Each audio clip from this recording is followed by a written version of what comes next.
Hello students, कैसे हैं आप लोग। आई होप आप लोग सब बहुत अच्छे होंगे। My name is Priyansha Patel and today I am discussing about the chapter first relation in function mathematics. Okay, हम रिलेशन फंक्शंस में आज बहुत कुछ पढ़ने वाले हैं। आज मैं आपको रिलेशन फंक्शंस के वो ऐसे टॉपिक्स कंप्लीट कराने जा रही हूँ जो कि आपके बोर्ड रिलेटेड्स रहेंगे। ठीक है, आज हम ऐसे क्वेश्चंस, ऐसे टॉपिक्स को डिस्कस करने वाले हैं। और 11th के कुछ बेसिक्स पहले हम बातें कर लेते हैं कि 11th में बहुत सारे बच्चों का छूट जाता है, नहीं हो पाता है, इसलिए हम लोग यहाँ पर 11th को भी लेकर चलेंगे। जो भी यहाँ पर कंटेंट कहीं पे भी टॉपिक में 11th की बात होगी हम यहाँ पर पूरा डिस्कस करेंगे। नाउ सबसे पहले यहाँ पर एक कंटेंट दे रखा है। इस कंटेंट में मैंने यहाँ पर Cartesian product, relation, domain, range, codomain, types of relation, functions and types of functions, ये इतना कंटेंट दिया गया है। अभी हम इतना पढ़ेंगे पूरा फ़िलहाल में, क्योंकि ये जो पूरा कंटेंट मैंने आपको दिया गया है ये एक रिलेशन फंक्शंस को कंप्लीट करता है। ओके, सबसे पहले हम यहाँ बात करते हैं कार्टेशियन प्रोडक्ट्स की। कार्टेशियन प्रोडक्ट आपने 11th में सुना होगा कि वेक्टर जो चैप्टर था आपका उसके अंदर था कार्टेशियन प्रोडक्ट, जिसे हम a इंटू बी कहते हैं। ओके, ये क्या होता है, कार्टेशियन प्रोडक्ट होता है। और सबसेट क्या होता है, ये इसे हम इस प्रकार से लिखा हुआ है, जो यू है ना, अपन ने राइट साइड की तरफ लिख दिया, इसका मुंह घुमा दिया है, नीचे एक लाइनिंग तरह का कुछ बनाया हुआ है। ये क्या हो गया, ये सबसेट हो गया। हाँ, तो हम सबसेट को क्या कहते हैं, the element of B is out of the given by A. ऐसे एलिमेंट बी के जो ए से आए हुए हों उन्हें क्या कहेंगे हम, B is a subset of A। जैसे मैंने आपको यहाँ पे एक एग्जाम्पल लेके समझाया है, एक सेट है 1 2 3 4 5 and B is a set है 1 3 5। तो B क्या होगा, A का सबसेट हो गया। क्यों हो गया, क्योंकि जो एलिमेंट A में है वही क्या है, B में प्रेजेंट है, तो B क्या हो जाएगा, B A का सबसेट हो जाएगा। ठीक है, इतना तो आपको मालूम ही होगा कि जो A है इसे क्या बोलेंगे हम, A is a set of numbers, है ना, नेचुरल नंबर्स बोल सकते हैं। तो ये कि इसे क्या कहेंगे अपन, सेट ऑफ ए। तो ये इसे सेट कहते हैं और इसके अंदर जो प्रेजेंट आइटम्स रहते हैं उन्हें हम क्या कहते हैं, एलिमेंट्स कहते हैं। तो सेट्स की डेफिनेशन हो सकती है, collection of any item is called as a set. Okay, ये हो गया subset, sets, elements, Cartesian products. I hope आपको अंडरस्टूड हो रहा होगा। नाउ एक चीज़ लिख लीजिए कि null set is a subset of every set. जो नल सेट होता है वो सबसेट होता है एवरी सेट्स का। ओके, अगर आपको क्वेश्चंस बोर्ड एग्जाम्स में कुछ क्वेश्चन दिया रहा है और उसमें बोले कि ये क्वेश्चन है और आपको बी का सबसेट निकालना है, तो हाउ मेनी सबसेट्स ऐसे निकालना है, तो उसका वन फार्मूला होता है। क्या फार्मूला आता है कि 2 to the power n, 2 to the power n, और n क्या है, number of element, number of element है। आई होप आपको ये पूरा दिख रहा होगा। एक बार आप पूरा चेक कर सकते हैं और पोज में आप पोज कर लीजिए और इसे लिख सकते हैं। मैं पूरी कॉपी आपको बता देती हूँ। ऐसे ही हमने यहाँ पर कंटेंट दिया, आप कंटेंट लिख सकते हैं कि मैम क्या क्या पढ़ाएंगे। ओके, हमने कार्टेशियन प्रोडक्ट को पढ़ा है सबसे पहले, फिर हमने सबसेट पढ़ा है, सबसेट की डेफिनेशन देखी, फिर हमें उसे एग्जाम्पल के थ्रू हमें उसे समझाया कि क्या होता है सबसेट, सेट्स, एलिमेंट्स समझा है हमने यहाँ पर। फिर हमने आपको यहाँ पर बताया है कि नल सेट होता है वो जो null set is a subset of every set होता है। और फिर अगर आपको एग्जाम में कभी पूछे कि how many subsets are obtain by the given the sets, तो अपने को निकालना है सबसेट्स कितने होते हैं, तो उसका फॉर्मूला लेंगे 2 टू द पावर n, और n क्या है, number of element. I hope it's clear. Okay, तो जैसे यहाँ पर 3 एलिमेंट थे तो अपन ने क्या लिख दिया, 2 टू द पावर 3, और आंसर क्या आ गया, 8। ऐसे ही अब हम बात करेंगे रिलेशन की। ओके, सॉरी, हाँ, यहाँ पर हम रिलेशन की बात करेंगे। तो यहाँ पर डेफिनेशन लिखते हैं, a relation R from A to B is a mathematically defined as an ordinary subset of A into B. मैंने आपको क्या कहा है, यहाँ पर जो ए इंटू बी है वो क्या है, कार्टेशियन प्रोडक्ट है ना। तो यहाँ पे आपको डेफिनेशन में ये कहा गया है कि अ रिलेशन आर, ऐसा एक relation R from A to B, ऐसा रिलेशन ए टू बी, उसे हम मैथमेटिकली फाइंड करेंगे ordinary subset of A into B. मतलब जो ए इंटू बी रहेगा, है ना, वो एक उसका ऑर्डिनरी सबसेट रहेगा। जो रिलेशन रहेगा उसे हम मैथमेटिकली कैसे डिफाइन करेंगे, हम उसे मैथमेटिकल कहेंगे कि वो ordinary subset of A into B है, वो मतलब कार्टेशियन प्रोडक्ट्स का एक ऑर्डिनरी सबसेट होता है। जैसे यहाँ पर मैंने लिया एक सेट ए और यहाँ पे हमने लिया एक सेट बी।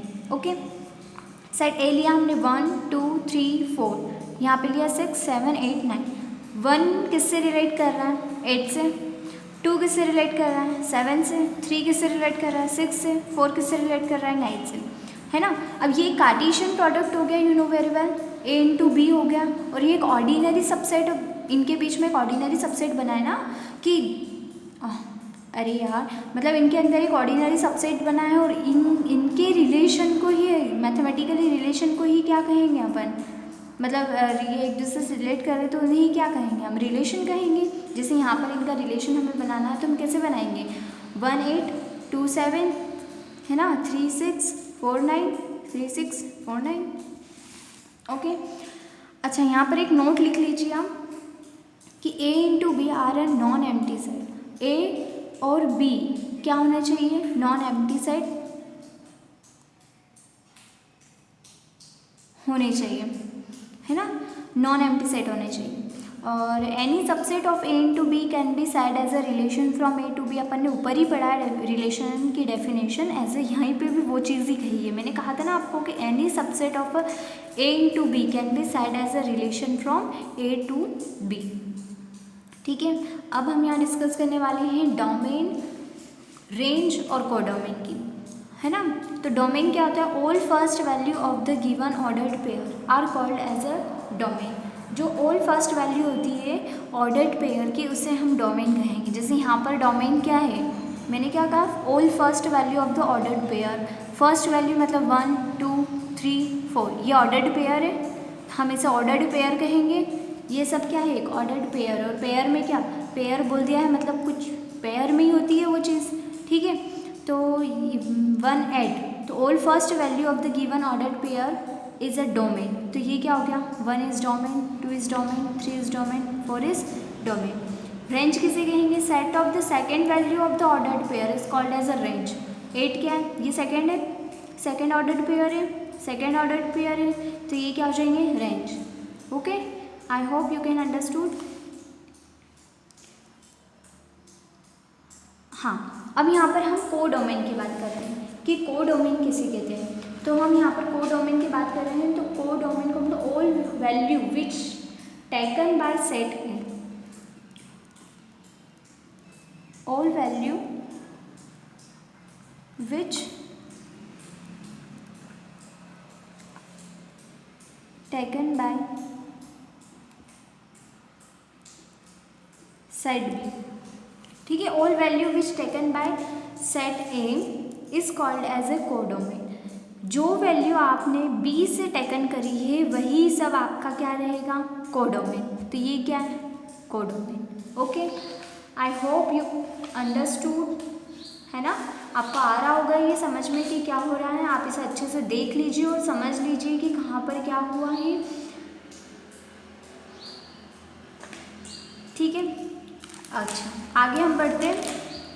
आगे हम यहाँ पर बात करेंगे कुछ क्वेश्चंस वगैरह की, है ना। जैसे ये अपन ने रिलेशन फंक्शंस रिलेशन पढ़ा है, तो इसके ऊपर कुछ क्वेश्चंस कर लेते हैं हम यहाँ पर।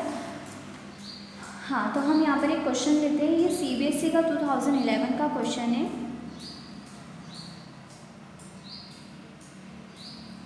MP बोर्ड्स में भी आ जाते हैं CBSE के कुछ क्वेश्चंस। जो लोग कहते हैं ना कि बाहर से क्वेश्चन आए, एक्चुअली बाहर से क्वेश्चन नहीं आते, CBSE के क्वेश्चन बैठ जाते हैं। कुछ नहीं, क्योंकि NCERT बुक है तो सब चलता है। हाँ, यहाँ पर क्वेश्चन दिया है AB where A is equals to 2B and AB belongs to natural number, ऐसा बोला गया। और इसे बोला है कि राइट इन रोस्टर फॉर्म। अच्छा, अब ये रोस्टर्ड फॉर्म और सेट बिल्डर फॉर्म, ये दोनों चीज़ भी अपन ने 11th में पढ़ी है, बट मैं आपको यहाँ पर बता ही देती हूँ। जैसे ये क्वेश्चन है आपका, ये क्वेश्चन है। अब यहाँ पर ये 11th की बात हुई है, तो आप यहाँ पर लिख सकते हैं कि 11th की बात है। सेट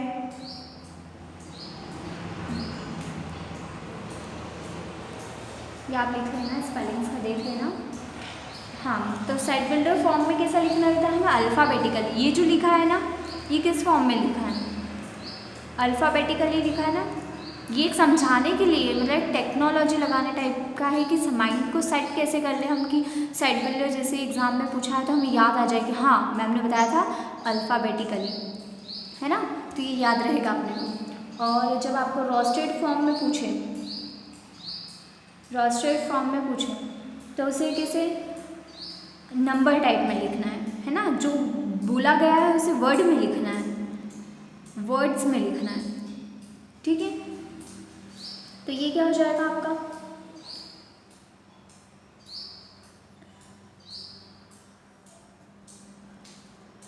ये हो जाएगा आपका रोस्टेड फॉर्म अल्फ़ाबेटिकली। यहाँ पे वर्ड्स भी यूज़ कर सकते हैं, वर्ड्स यहाँ पे नंबर्स, ठीक है। हाँ, अब जो इसका क्वेश्चन है, इसका आंसर क्या होगा पता है आपको।